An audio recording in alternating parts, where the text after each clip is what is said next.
Hi friends, అందరు ఎలాగున్నారు? నేనైతే చాలా బాగున్నానండి. నేనైతే ఈరోజు ఇంట్లో కొబ్బరి నూనె ఎలా తయారు చేయాలో చూపిస్తానండి. ముందుగా ఒక 3 చిప్పలు ఉన్నాయండి మా ఇంట్లో, దేవుడికి కొట్టినవి. దాన్ని ఏం చేయాలంటే ఇక వెయిట్ చేయకుండా ఇలా కొబ్బరి నూనె చేస్తున్నా.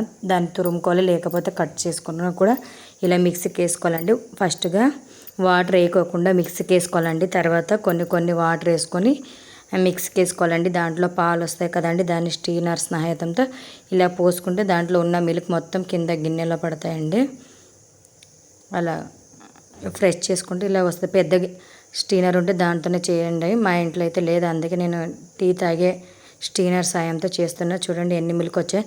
తర్వాత ఒక మందంగా ఉండే కవర్ తీసుకొని దాంట్లో ఇలాగా మిల్క్ పోసుకోవాలండి. ఆ కవర్లో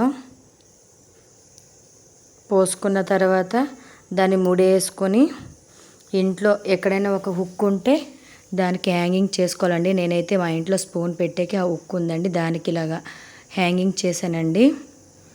దాన్ని ఒక 4-5 గంటల వరకు కదిలేయకుండా అలాగే పెడితే పైనేమో ఆయిల్, కిందేమో వాటర్ సపరేట్ అవుతాయండి. ఇది చూడండి ఇలాగయ్యావు. అప్పుడు తర్వాత దాన్ని ఒక రంధ్రం వేసుకోవాలండి. వేసుకున్న తర్వాత వాటర్ మొత్తం బయటికి పంపేయాలండి. తర్వాత పైన మేగడ లాగా ఉంటుంది కదండి, దాన్ని మాత్రం ఒక గిన్నెలో వేసుకొని పోసుకోవాలండి. తర్వాత గ్యాస్ అంటించుకొని మీడియం ఫ్లేమ్లోనే ఇదంతా ఇలాగా పొంగు వచ్చేంత వరకు బాగా కలుపుకుంటూ తిప్పుకోవాలండి. తర్వాత ఇలా చూడండి ఆయిల్ కనిపిస్తుంది కదండి, అలాగ వచ్చేంత వరకు మీడియం ఫ్లేమ్లోనే పెట్టుకొని చేసుకోవాలండి. తర్వాత చూడండి ఇలా బ్రౌన్ కలర్ వస్తే ఇంకా అప్పుడు ఆయిల్ అయితే తయారైనట్టండి. దాన్ని చూడండి ఎంత బాగా వచ్చిందో. దాన్ని అయితే ఒక స్టీనర్ సాయంతో ఒక బౌల్లో వేసుకోవాలండి. వేసుకొని చూడండి ఇలా చల్లగారిన తర్వాత ఇలా వేసుకోవాలండి.